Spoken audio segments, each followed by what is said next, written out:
Hello everyone, yes it's me Web702. So yes, I am doing my intro here in my home office. I had to. It was busy last night. We had hours of filming, etc, etc. Well, let's get to the point here. So in this video, you will be part of the tour. Thanks to Jason Voss. Make sure to look him up. Great guy, great tour, by the way.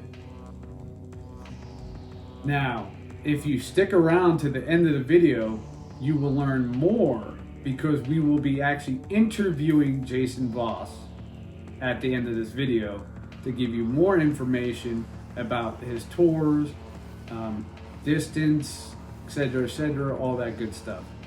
So please stick around, watch every second of this video, make sure you like, subscribe, comment, and share to all social media. Now is a good time to run.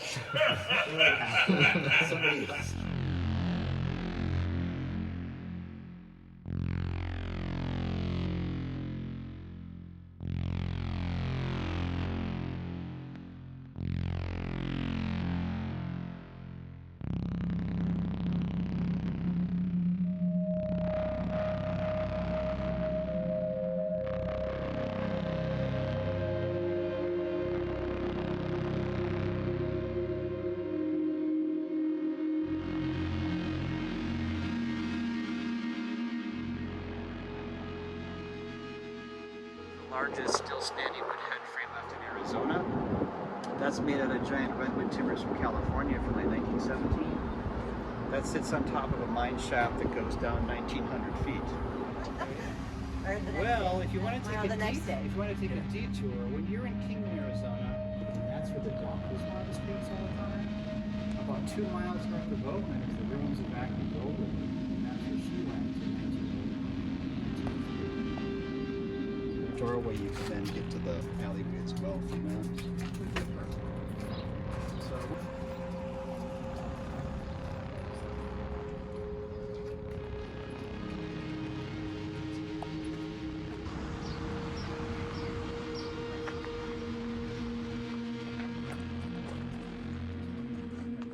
right, you just have to guys grab the thing and run down the street with it. It's a little town, but it's still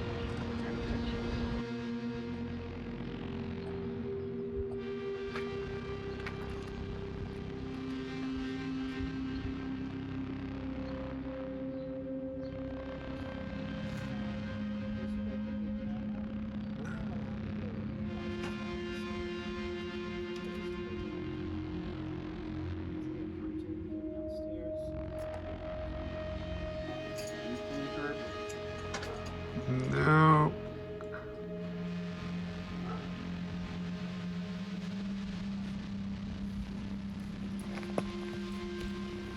So I'm going to set up the street box here.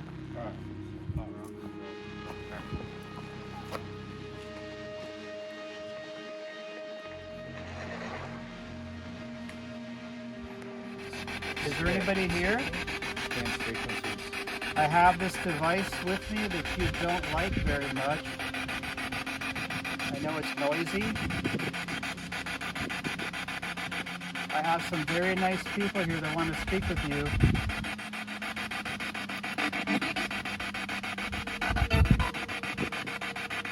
You can manipulate this device in my hand so I can actually understand you. Can you tell me how many people you see here? Reading all kinds of like, see, this is a Faraday cage bag. So this kind of metal fibers that it so cuts down on just extraneous radio. So we're actually getting a lot of like interference.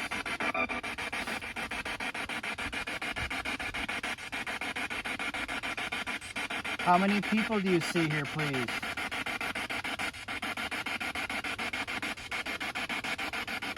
My name is Jason. If you don't know who I am, I'm very happy to be here, and I like to reach out and talk to anybody that's here on the old county road, the old mine road. We have these little devices in our hands. You can interact with these. I usually ask for your permission to continue. We like to speak with only Actually, his positive is blinking over there. entities, spirit guides, anybody that wants to use She this had, device with a This positive is nature. blinking and this Please. is going off too. his actually, it just spiked for a second. That one's blinking again. Can you please tell me anybody's name? There it goes again. Ah, I didn't catch it. Mike? I might have microphone. I respectfully ask, can you please tell me somebody's name? Did you work in Jerome? Did you work in Cottonwood? I swear Did it you work said in 4 Clarkdale? people when it said that. 4 people. So Connor Hotel, 1898, used to have like 22, 23 rooms, now it has 12. The Conlon family has owned it since the 80s. And they did a big major renovation in the late 1990s, putting in modern electrical and a bathroom in each room, so that's why it now has 12 rooms. There's certain hauntings and stories associated with certain rooms. This is room number 1 here in the corner on the end. That's probably considered the most haunted room in the hotel. Great story that I heard from the owners. They gave that room to an electrician from Phoenix in 1999. He had lots of work to do and they wanted him to spend the night. So they gave him like the best room. And he came out in the morning and the guy instead had slept in his parking lot out here in the parking lot. In his van. So they're all like, you know, why'd you sleep out there? We gave you the best room. He said all night long in that room there was a woman. She kept trying to whisper and talk to me and get cold, but she could kind of touch and scratch me all night long. So he got all like freaked out when he slept in his van. The first story was a visiting silent movie actress named Betty Gottlieb, reportedly here in 1924, and she was murdered, strangled inside the theater during a movie. She's supposed to know this place. The cause of the story, the projectionist was locked in the projection booth, stopped on fire, and it's famous.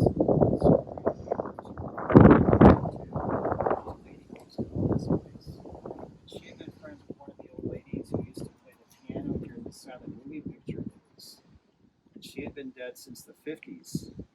And this friend of hers who's deceased, she contacts her, the owner, in a dream, and she's like, whatever you do tomorrow, don't allow anybody to be up front of the theaters, it's too dangerous, right?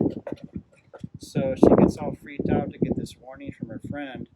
So at that time in 1982, she comes over here that morning and she cones off the sidewalk. So the kids, instead of standing here like they normally would have been for that morning, they were standing down there. And that's when the school bus comes around the corner and pick up the kids like normal.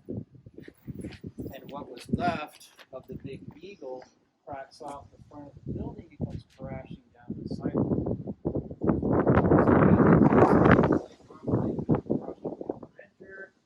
One of the little girls ran over and grabbed a stone eagle climb, brought to school for show and tell. She's like now in her 40s, so it's a pretty famous story here in town. Like, you know, go see warnings, see his kids from injury or death in the papers. The wings have been gone for many years, but the center part of the eagle is still there. While, you know, times to crack off and hit the sidewalk.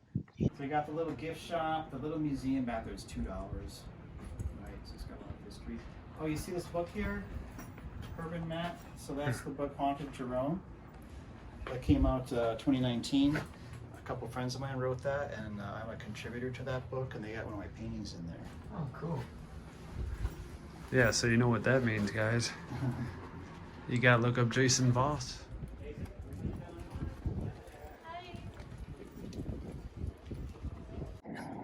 Look at this.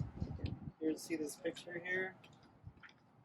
The kid with the white shirt and the tie, that's Walter Vogel. Okay, Walter Vogel in 1912 was tending bar here. He had just turned 21, and he's in here tending bar, and he gets into an argument with the notorious troublemaking miner the town had problems with for years called David Schreiber.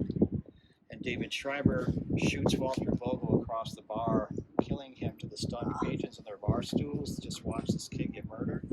So he leaves after glaring at the crowd, and he goes all the way up that road that we were on because he was staying at the Montana Hotel. He wants to pack up his stuff and get out of town, right? So they contact the sheriff, Sheriff Johnny Hudgens. Sheriff Hudgens goes all the way up that road. The sheriff, as the story goes, had just finished disarming a couple of prostitutes and tried to kill each other with butcher knives at the crib section. So Sheriff Hudgens goes up that road. Now at the Montana Hotel, they used to have a long set of stairs that went down to that road, the county road. David Schreiber sees the sheriff and he starts shooting down at the sheriff down the stairs. Sheriff Hudgens gets shot in the left shoulder. Sheriff Hudgens does not like getting shot at. He takes out both guns and shoots 15 times, hits the guy 14 times.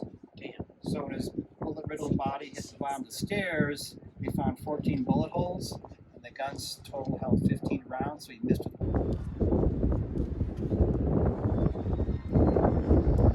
And it's like an impression of a cat. Wow. Nice. These are the original doors from 1901. You would have made your left turn to go down into the lobby to get your room key. Remember, above it would have been the drugstore and the bank. And then once you had your room key, you can then take these stairs here up to the upper floors to the rooms. Now these curtains are not original. This is just left over from Halloween from a few years ago. They use these little alcoves sometimes at Halloween to reenact historic events. Stored and put in this 1937 Dodge fire truck, but this is the mortuary. We're going to go in here and then we have access to next door as well. So go in here.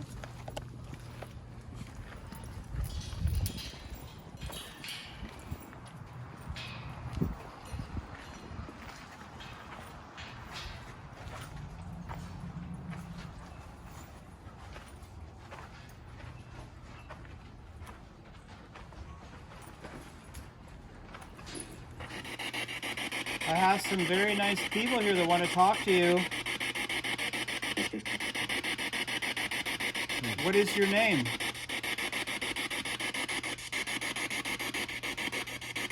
Who are you? My name is Jason. Can you say hello?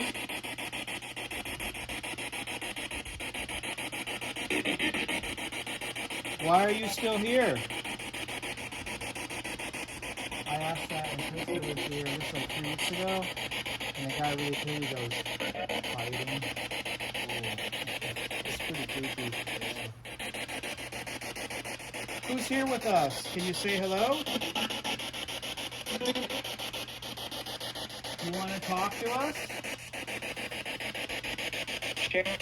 Sure. I get scared. Yeah, that could be. Are you scared to talk to us? Why is that? I'm not judging you.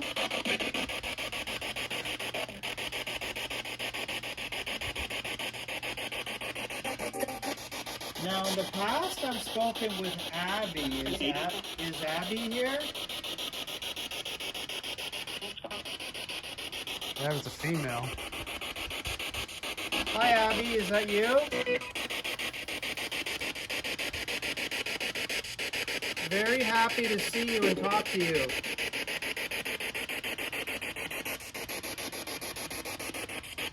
Who else is here with us, please? Anything with the infrared, guys?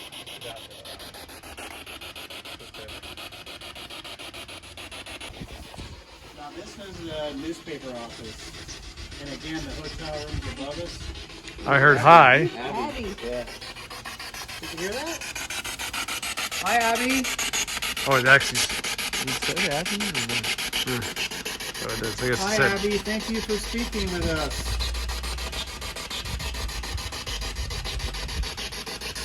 Can you show yourself? Did you say something about Kristen? Krista? Oh, we heard Abby really clear. And I said, do you want to talk to anybody? And it goes, Krista.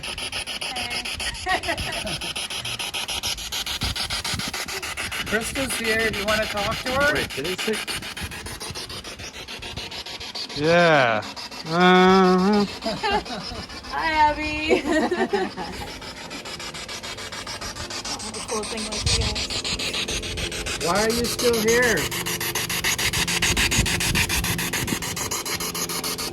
What was your favorite room upstairs in the hotel? This is going off. Stars go off.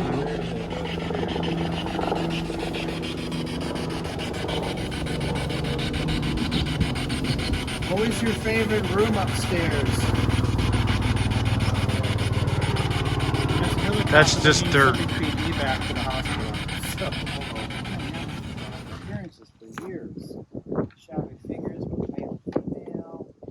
Strange smells like perfume, cigarette smoke, cigar smoke. Strange sounds, the windows fogging up, things like that. It was attributed to maybe Sandy Dean or possibly her killer. I'll show you this great picture. This is a few years ago on my tour. These lights, these lanterns used to have a red light in it, which was down here in the light district. And somebody took this picture on my tour a couple years ago. And when you zoom in on the porch, there's a table and a chair. Meters going off.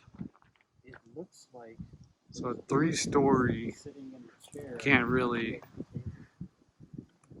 flash my flashlight in there, but yeah, it's a 3-story apartment right over there. It used to be an actual brothel.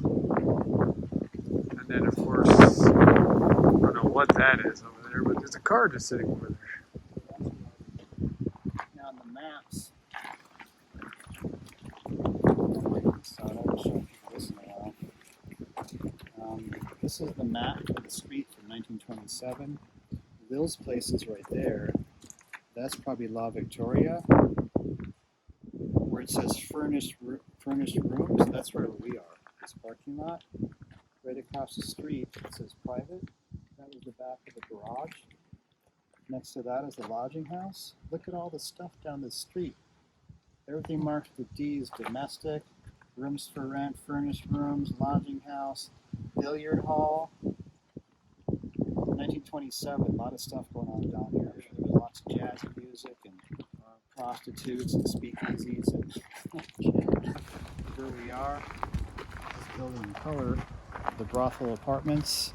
We're from the 20s. It's actually, totally indicated on that map. You see how it's a color photo because this whole building just collapsed on March 5th, 2017. I did a tour that morning, came over at night, and the whole building was just nobody took care of this. See this spot right there? Fence and everything. Okay. So there's nothing left of it. The lady who owns the property now, she's collecting little bricks. She wants to rebuild it. One reason why this place is so famous is there's a local business lady turned author named Peggy Hicks. November 2003, Peggy's off the back of the building. I took this photo in 2016. I wanted to see a view of what Peggy describes in her book. She looks off the back of the building and she sees a woman dressed in the 1920s hovering off the back of the building, dressed 1920s, lipstick, jewelry, hovering off the back of the building. Scares her half to death and she scrambles out. And so after 1936, the jail slowly broke away, started to slide down the road. Stopped up there at Pearl Avenue, sat up there for 23 years until the street rounded. And then they pushed it down here in 1959 because they used to have a road rally through town here in 1959 to 1965 to go see it.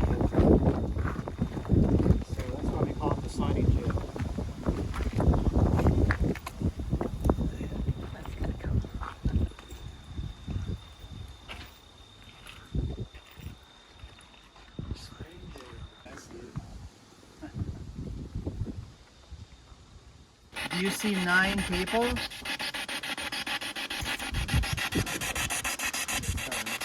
Like I said, it could be German for no. 9 is no. Sometimes I get people who speak Spanish. We had a lot of Hispanics in town. What's your name? Why are you still here?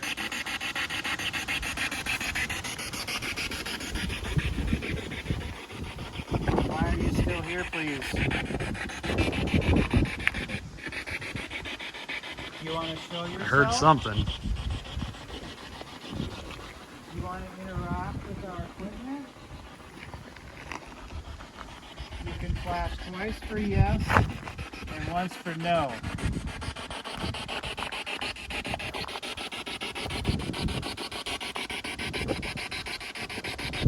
Can you show yourself? You're very friendly. You just want to know your story? Why you're still here?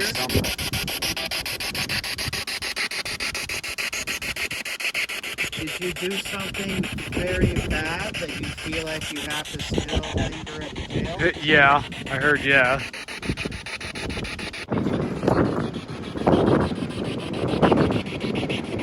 No power lines here. There's your power lines underground, Jerome. Huge EMF spike right here tonight.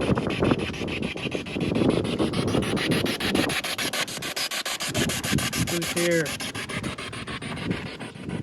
Oh, look at that.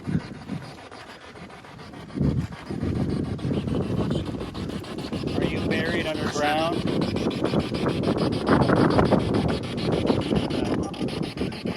Some of the Buried time. underground.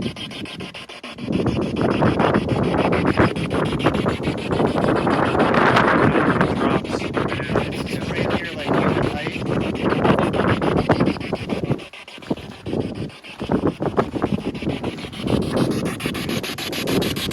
And it goes away.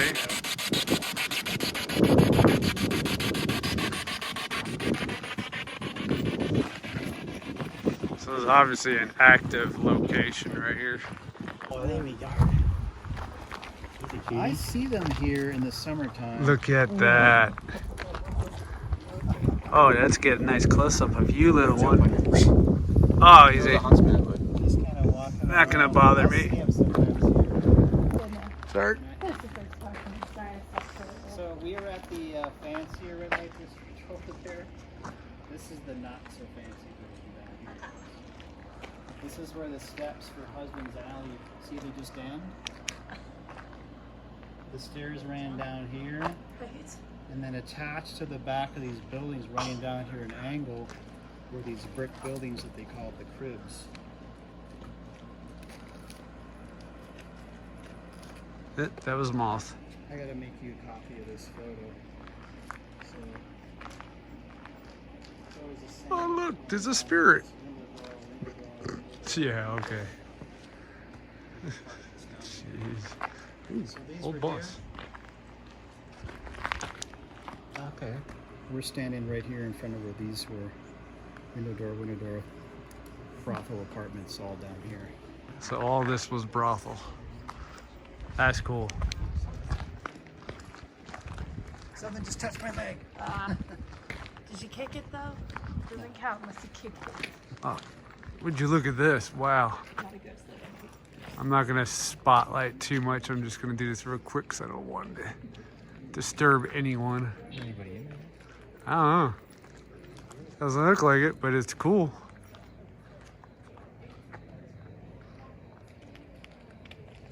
Is this occupied?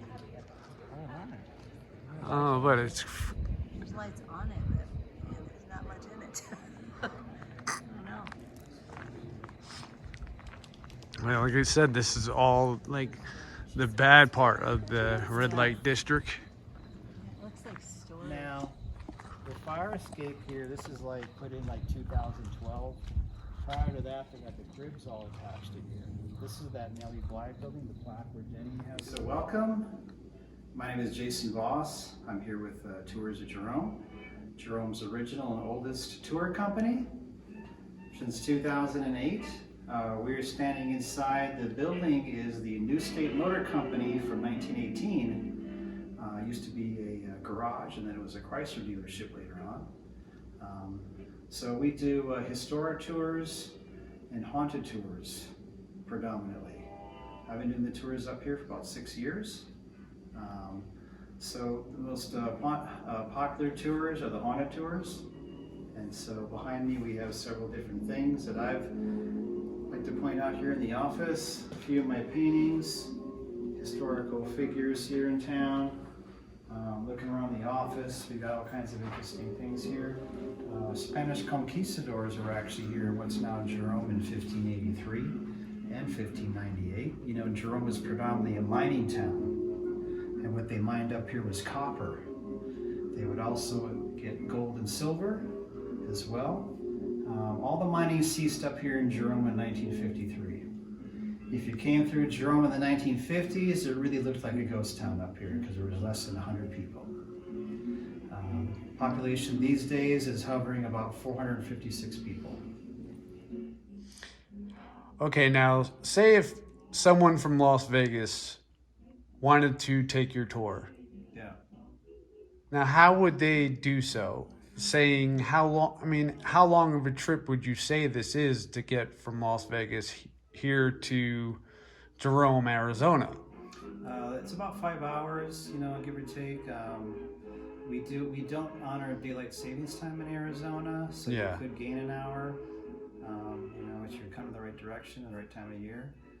We do tours 7 days a week, 362 days a year, maybe, something like that. We have a website, it's toursatjerome.com.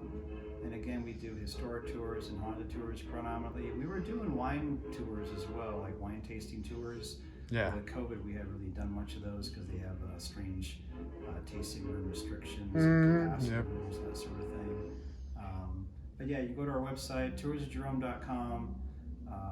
You're talking about the Just Jerome Haunted Tour. We have another tour called the Classic Haunted Tour. That is for people that aren't actually staying in Jerome. They need us to pick them up at their hotel. Oh, It's like in Sedona. that's nice. Yeah. A little bit longer. So, say if a tourist were to come into town, now, where would you suggest for them to stay? Jerome has a lot of accommodations. The most popular place is the Jerome Grand Hotel. They have 29 rooms and very, very popular hotel. Of course, it's one of the top 10 most haunted buildings in Arizona because it used to be a former United Verdi hospital. Yes, I heard about that. It's been a hotel since 1994. They've converted it and opened it as the hotel in 96. So I would recommend that place. October is a very, very busy time of year, so you have to book it in advance and check I can their, see why. Their occupancy and see what they got going on. You also have the Ghost City Inn, which is a B&B, and I recommend that place as well. There's also the Connor Hotel, which is still a hotel that has 12 rooms. So those are like the top 3 places to stay in town. You could also throw in there the Clink Scale, which is actually a restaurant and a small hotel as well here in town. We also have the Surgeon's House. Andrea's had that as the Surgeon's House B&B for 20 years. And that house there, the Surgeon's House, is from 1917. Well, there you go, folks. There's your answer. You gotta stop by. So Jason, working here and living here and stuff, is there anything that you've experienced paranormal? I've been doing the tours up here for over 6 years. We're talking haunted tours. I'm pretty much going out like 4 or 5, sometimes 6 nights a week for 6 years. Lots of EVP, photographs, people being touched, different experiences, so many to catalog that I can't really, you do it so much. Lots of EVP. Sometimes you get nights you don't get a lot, and sometimes the EVP that you get is very inviting and pleas for help. Sometimes they're very angry. Sometimes all I get is like, leave, get out of here, go away, right? Sometimes they can be very nice and interact with you and plead for help, so it kind of depends. In my experience, it seems to be that I get better EVP when we're waxing up towards the full moon. For whatever reason that is. If the moon is waxing up in my favor, I get better EVP. You also tend to get better EVP when it's warmer out. It seems like the equipment works better when it's warmer. In the winter months, the benefit is that you're not getting a lot of bugs flying around because it's just too damn cold, right? You get also better orbs, it seems like, when it's colder out as well. That would make sense, actually. That's awesome. And if a paranormal team wants to come here, do you guys accommodate for them, like investigation? They can actually contact us at toursofjerome.com. We also have a Facebook page, which they can actually send a message, Facebook message, and I'm actually the one who usually answers that to set up like a private tour. We try to cap it these days about 12 people for the tour. October is super busy, so people want to come out here on a weekday or during the weekend, or maybe the weekend in October. You got to check the schedule because we book up pretty fast. 12 people is usually what we take out. It's really true with COVID, that's becoming less and less important. But still, it changes the whole experience when you get more than 12 people. You know, it becomes less intimate and more of like, you know, crowd herding. You know, so tonight we had like what, 6, 7 people, which is a nice sized group. You've heard it from the man himself, Jason. I'm going to drop a link down below to the Facebook group and his website. I'll do so as well. Yeah, so Thank thanks, you very Jason. We much. appreciate Yes, you, mate. thank you. Thank you very much, guys. It's nice meeting you. Thanks for coming Yep. along. Thanks, bud. Thank you.